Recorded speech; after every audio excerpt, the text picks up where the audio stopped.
This podcast is brought to you by Deepbridge Capital LLP. Deepbridge is authorised and regulated by the Financial Conduct Authority. Please note that investments discussed are both illiquid and high risk and won't be suitable for all investors and should be considered as part of a diversified portfolio. The content of this podcast should not be construed as financial or taxation advice.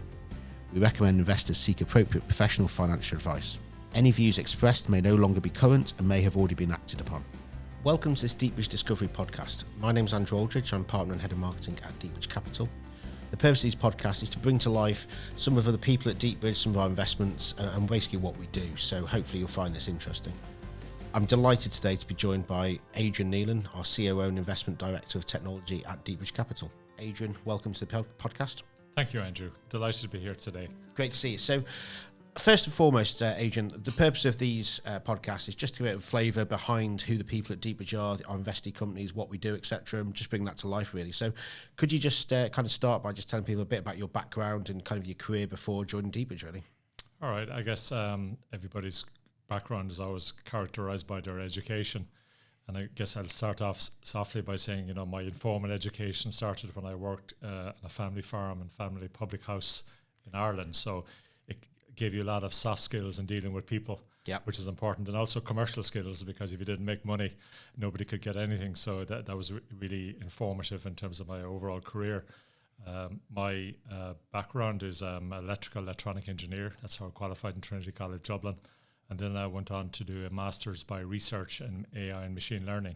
So that was obviously very interesting and topical to me. Little did I know that when I got that master's in 1993 that AI and machine learning would be so prominent as it is today. I was going to say that must have been way ahead of its time back then. Certainly everybody thought we were on weird, really odd stuff, and how we could teach a computer how to recognize images and to throw up flaws, and how those same approaches could be used to determine good and bad products in any product line. And certainly it's amazing how it's morphed from that concept to something a lot more broader and interesting. Absolutely. So it was really interesting journey.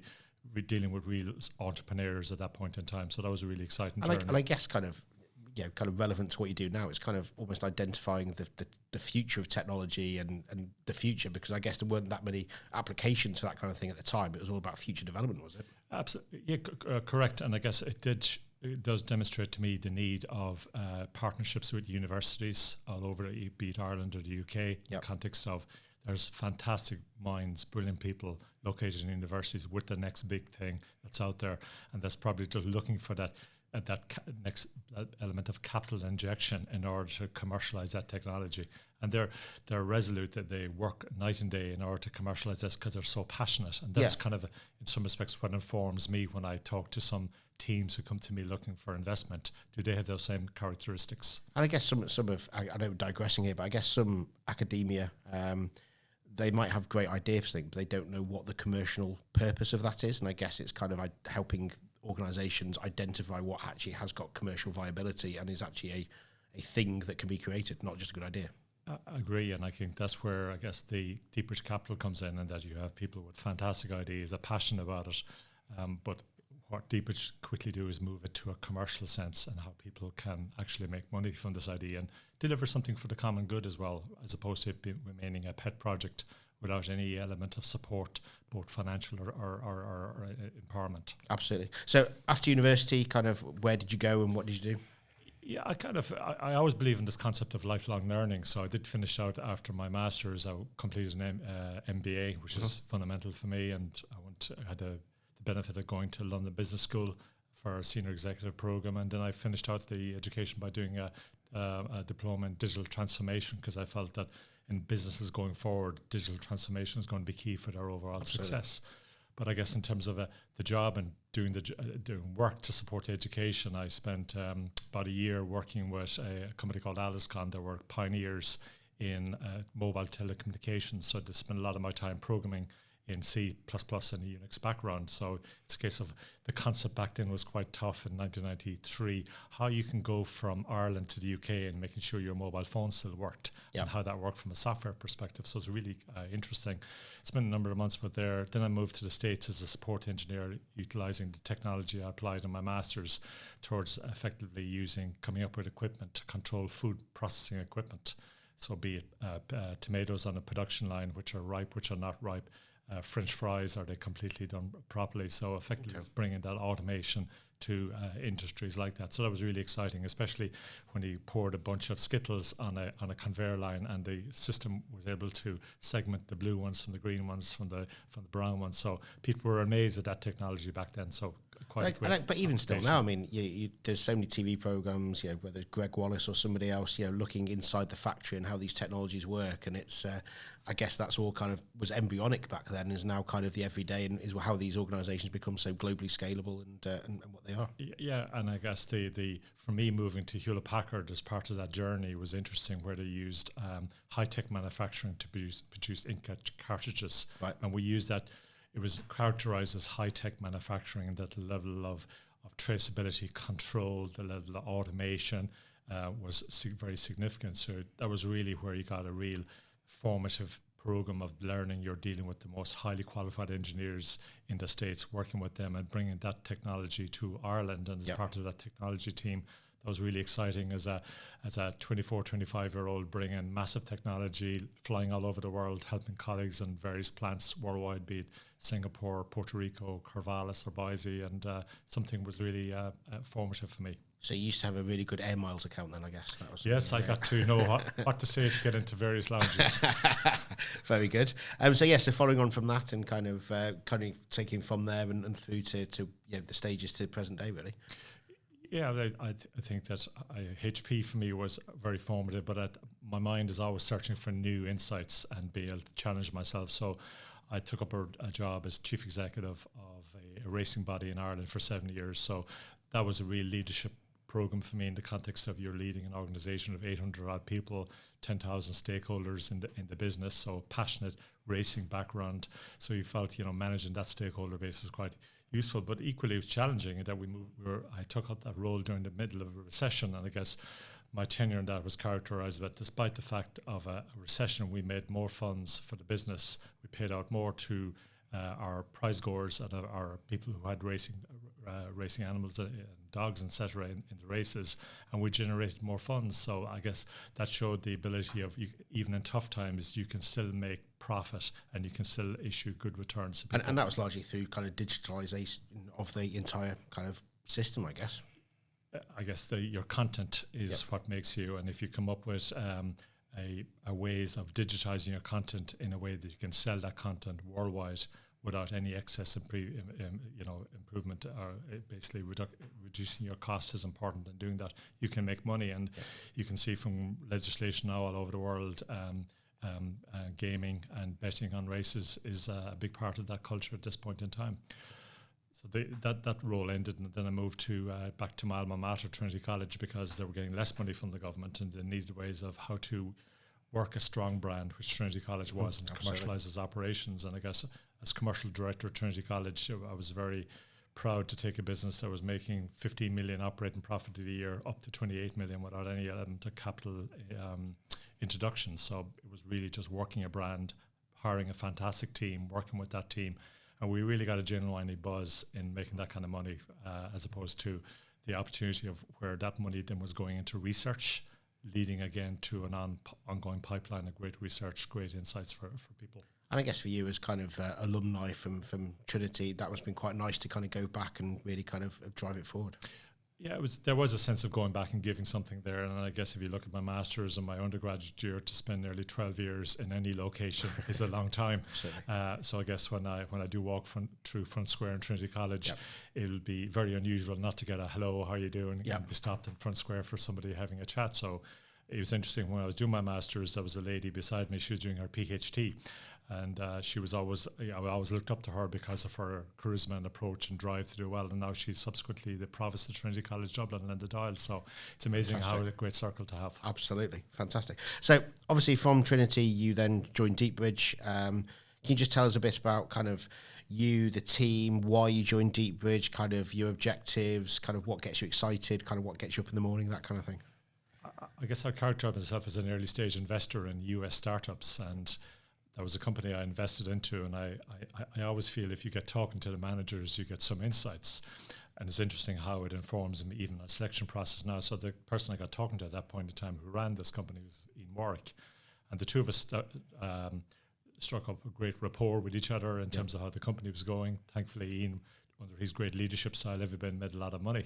And we co-invested in various deals going forward. So we stayed in touch even during my tenure at Trinity College. So when Ian shared his ambition about where he felt Deepbridge, when he organised Deepbridge and formed it and where it was going to go, I was always quite curious, and I did keep regularly in touch with Ian in terms of even meeting him as he went throughout that journey. So why Deepbridge for me is that there couldn't be any other place you'd want to be than the intersection of fantastic entrepreneurs, capital, and that overall passion and resilience and drive towards driving that idea to a great outcome in terms of commercial outcome for the investors. And what makes me so excited about working with Deepbridge is you're working with all these new leaders all over your portfolio. So every day is different. Absolutely. There's always something new in there. And I guess I do enjoy hard work. It's a family trait, and you get to work with a lot of really good people. So I enjoy it, despite the fact that the number of companies you need to work with. And I guess the people you work with within the portfolio are so diverse. I mean, you've got some of them that who I know won't mind be saying they're slightly more grey-haired, and then you've got absolute youngsters that have kind of come out of PhDs and their own academia and come out with a great idea that's got commercial traction. So it must be really exciting for you dealing with so many disparate kind of entities and companies and individuals. I think ultimately it's a team that around you in any organisation that determines overall success, and I'm really delighted and thankful to be have George and Connor, who are part of my team, in terms of their ability of supporting the wider Deepbridge goal. And George is a University of London graduate in economics and maths, very sharp, insightful person. He can look at reams of data and dig out various insights. Connor is Masters in Finance and Investments, CFA chartered holder, and he brings, based on his long-standing background in the industry, in terms of perspectives and experiences, which is great. So then you've got, we collaborate really well together, give different perspectives. You've got different backgrounds, different Correct. insights. Exactly. Yeah, absolutely. Exactly. And, it's bringing that together, but ultimately understanding, what do we want to do here, but bring success for our investors. And that's why do we exist? How to make money for our investors. If our investors make money, then obviously Deepbridge will be successful, and that's good for its employees. Absolutely. So in terms of kind of since you've been at Deepbridge, and kind of what have been the highlights, I guess, or what kind of 2 or 3 things have you kind of gone, well, actually I'm really proud that the company's done that, or so-and-so's done that, is what kind of sticks out for you? I'd look at, rather than looking at what sticks out for me, but really when I look at it from a Deepbridge perspective, because Deepbridge is not about individuals, it's about the team and how we can all collaborate together. And I think some of the phenomenal achievements over the last year reflect the work of people in this team and the level of co-investment we've secured of over £40 million, Yep. Relationship with BBI, some relationships with some large funds worldwide has been fantastic. Our record in Q4 performance last year, tax year, in terms of record level of capital inflows is really something to be proud about. I continue to be impressed every day with the level of deal flow we get into this organisation. It shows the brand that Deepbridge is out there and how people see us as being. Deepbridge represents a great option for tech entrepreneurs to partner with to help grow a business, and that's really strong. And I guess the other ambition is that we're laying down the groundwork now to be an organisation that's going to be significantly different in size and reach and capability over the next number of years. So, putting together those foundation stones now is something that I'm delighted that is great. We're there at that point in time, and we're now joined with capability all over the team in terms of growing that. And we have a lot of ambition, and I think that seeding that ambition into the Deepbridge organisation and working with colleagues to take that forward is something I'm really happy with. Absolutely. I think you touched on it before. You mentioned the word passion before, and I think that's the thing that I always take away from all of our colleagues in Deepbridge, is that hopefully anybody speaks to anybody, one of our colleagues, and what it should come across is they're hugely passionate about what Deepbridge does. And I think that's testament to, like you said, the great companies that we're investing in and the great things we can talk about. So kind of that's kind of like looking backwards, kind of what are your plans or your hopes for the next kind of 12 months, 36 months, that kind of thing? What are you looking forward to? I think the word from our team's perspective and Deepbridge Collective is we want, within that period of time, have a significant number of exits. Mm-hmm. And there's a high percentage chance that some of those exits will be unicorn exits, half a unicorn, because we have some fantastic companies that are growing rapidly. And I think it's a fundamental cornerstone of, Ian Warwick will always say, we're the embodiment of patient capital. Yep. And if you look at I've read a book over Christmas called The Super Analysts, and it talks about the best analysts in the world, both on the buy side and sell side. And one of the analysts from the Templeton group talked about patient capital and how in the last few years you get extraordinary returns by waiting a little bit longer. And I do believe that reflects Deepbridge's ad. It's just not just about getting a company and turning it quick and delivering a moderate return to investors. Yep. It's for people who'll wait for that period of time, wait for us to grow that business, and then get that significant oversized response. And I do believe that on the basis of that, we will have a number of significant returns over the next 1 to 3 years that will really delight and excite people to come back to the Deepbridge brand. Fantastic.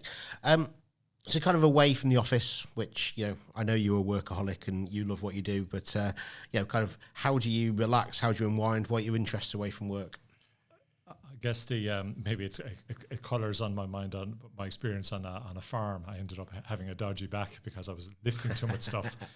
But it means then you're very much focused on mindfulness and fitness. Yep. To remedy that, especially during the hours everybody works in Deepbridge and really applies themselves. So the right amount of fitness is important. So I do cycle quite a bit. Yep.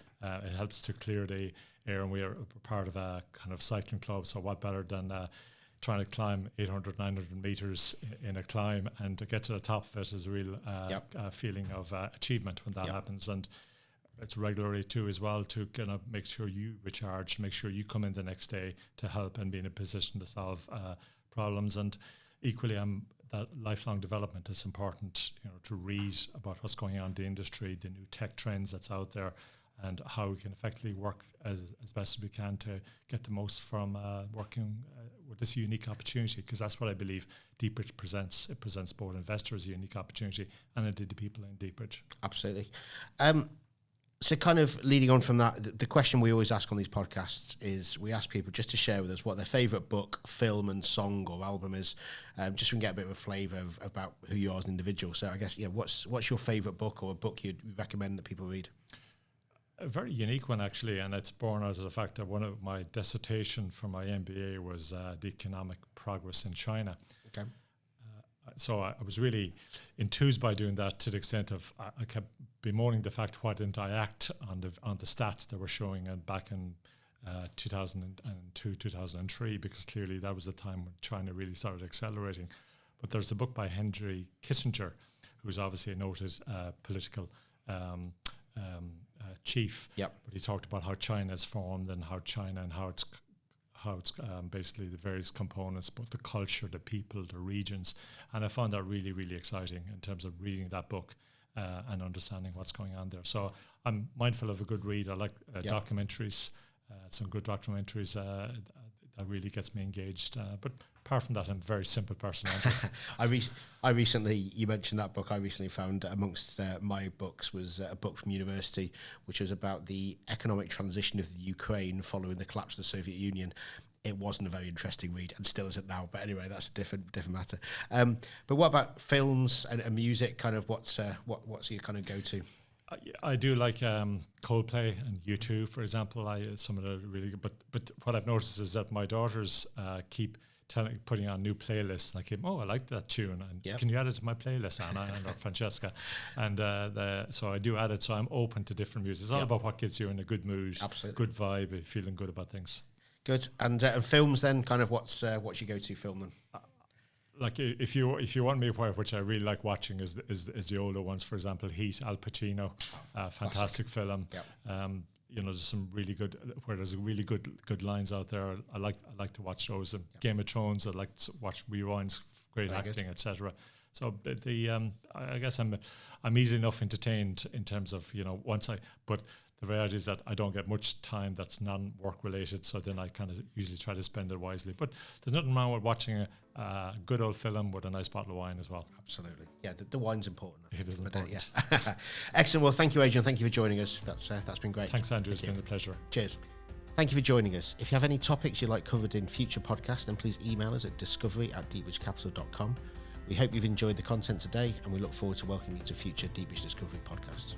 This podcast was brought to you by Deepbridge Capital LLP. Deepbridge is authorised and regulated by the Financial Conduct Authority.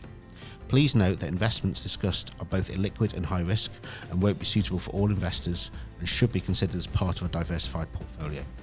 The content of this podcast should not be construed as financial or taxation advice. We recommend investors seek appropriate professional financial advice.